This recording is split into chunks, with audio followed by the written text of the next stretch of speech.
Hello दोस्तों, आज barista training में आपका स्वागत है। आज हम आपसे बात करने वाले हैं कि जैसे कि बरिस्टा, प्रोफेशनल बरिस्टा का क्या काम होता है। अगर आप एक नए बरिस्टा हैं या फिर बरिस्टा का जॉब करना चाहते हैं तो आज की हमारी वीडियोस आप ही के लिए है। एक लाइक कर दीजिएगा, चैनल पर अगर नए हैं तो प्लीज़ चैनल को सब्सक्राइब कर दीजिए। अब चले आते हैं ट्रेनिंग की तरफ। इस मशीन को बोलते हैं कॉफ़ी एस्प्रेसो मशीन।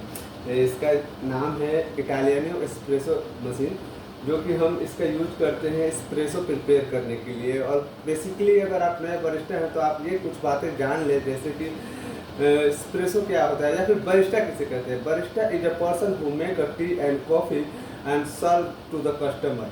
तो कॉफ़ी बनाने के लिए सबसे पहले इस मशीन के पार्ट्स के बारे में जानते हैं। जैसे कि इसे कहते हैं पोटा फिल्टर। पोटा फिल्टर में हम लोग करते हैं क्या, तो पोटा फिल्टर में हम कॉफ़ी बीन्स को ग्राइंड करके पोटा फिल्टर में ले लेते हैं। पोटा फिल्टर में लेने के बाद इसे कहते हैं ग्रुप हेड।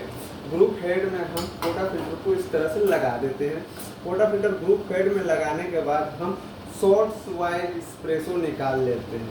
ध्यान से सुनिएगा, वीडियो को एकदम स्किप मत कीजिएगा। अगर आप प्रोफेशनल बरिस्टा बनना चाहते हैं या फिर कहीं किसी कॉफ़ी शॉप में जॉब करना चाहते हैं तो प्लीज़ वीडियो को पूरा देखिएगा।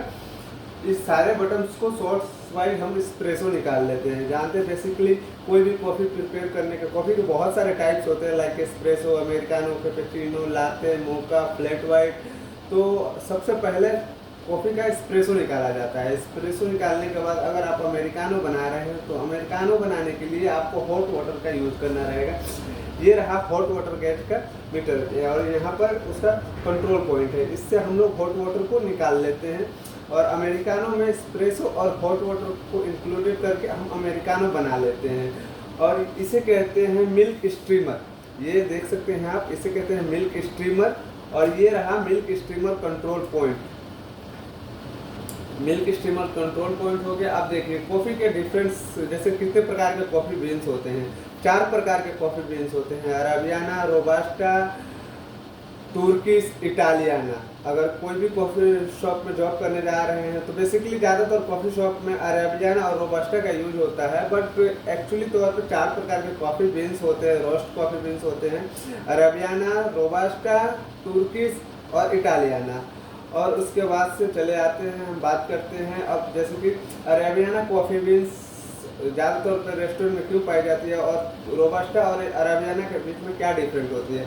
रोबास्टा कॉफ़ी बीन्स जो होती है वो कैफीन की मात्रा उसमें ज़्यादा होती है, जिसकी वजह से ज़्यादातर रेस्टोरेंट में लोग उसे कंज्यूम नहीं करते हैं, क्योंकि उसको पीने के बाद से इंसान को नींद नहीं आती है, नींद की प्रॉब्लम हो जाती है।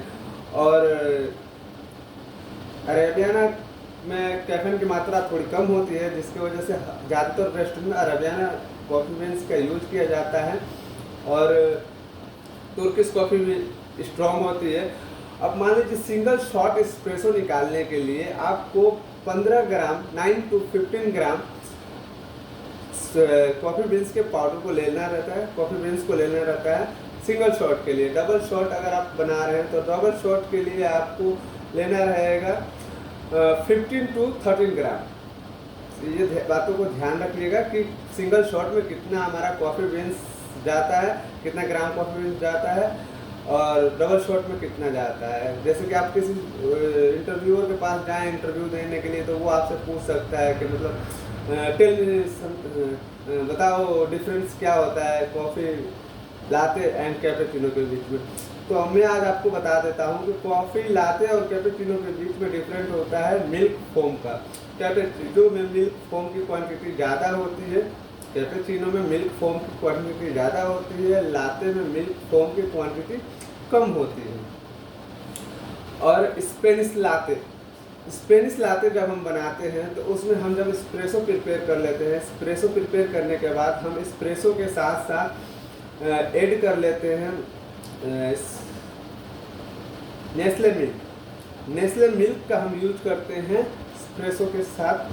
1 स्पून नेस्ले मिल्क ऐड कर लेते हैं और नॉर्मली जैसे लाते बनाते हैं मिल्क को स्ट्रीम करके एस्प्रेसो में 1 स्पून नेस्ले मिल्क ऐड करके और मिल्क स्ट्रीम करके हम लाते स्पेनिश लाते भी प्रिपेयर कर लेते हैं। अगर आप फ्रांसी कॉफ़ी बना रहे हैं तो फ्रांसी कॉफ़ी के लिए आप हेज़लनट सिरप का यूज कर सकते हैं। आप देख सकते हैं कि हेज़लनट सिरप 2 पंप ले लेंगे एस्प्रेसो के साथ और उसके बाद से मिल्क को स्ट्रीम करके और आप बना सकते हैं फ्रांसी कॉफ़ी। इसी तरह से अगर आप कोल्ड कॉफ़ी बना रहे हैं तो कोल्ड कॉफ़ी के लिए आपको सिर्फ आइस का यूज करना रहता है। सबसे पहले आप इतना जानिए कि मशीन की टेम्परेचर कितनी होती है। मशीन की टेम्परेचर 120 डिग्री होती है और 120 डिग्री सेंटीग्रेड पे हम मशीन के टेम्परेचर ओके रहता है। उस मशीन को यूज करने से पहले हम मशीन को चेक करते हैं, जैसे कि हमारे मशीन का रिक्वायरमेंट सब क्लीन है कि नहीं, और हमारे मशीन में जो हॉट वाटर के लिए स्ट्रीम करने के लिए जो वाटर जाता है वो वाटर हमारा अवेलेबल है कि नहीं, या फिर मशीन से जो वेस्ट वाटर बाहर निकलता है वो वाटर बोतल भरा हुआ तो नहीं है। ये सारे रिक्वायरमेंट्स चेक करने के बाद से हम मशीन को रन करते हैं, चालू करते हैं। उसके बाद हम बेसिकली पोटा फिल्टर में कॉफ़ी बीन्स को ग्राइंड करके ले लेते हैं। ग्राइंड करके ले लेने के बाद से हम एस्प्रेसो निकाल लेते हैं। एस्प्रेसो निकाल के हम कॉफ़ी प्रिपेयर करना चालू कर देते हैं। तो आप मेरे चैनल पर नए हैं तो प्लीज़ चैनल को सब्सक्राइब कीजिएगा, वीडियोस को एक प्यारा सा लाइक दीजिएगा और दूसरों के पास भी शेयर कीजिएगा, जो हमारी बातों से उनको मोटिवेशन मिले और वो बहुत अच्छी तरह से आप कॉफ़ी प्रिपेयर कर सके। Thank you.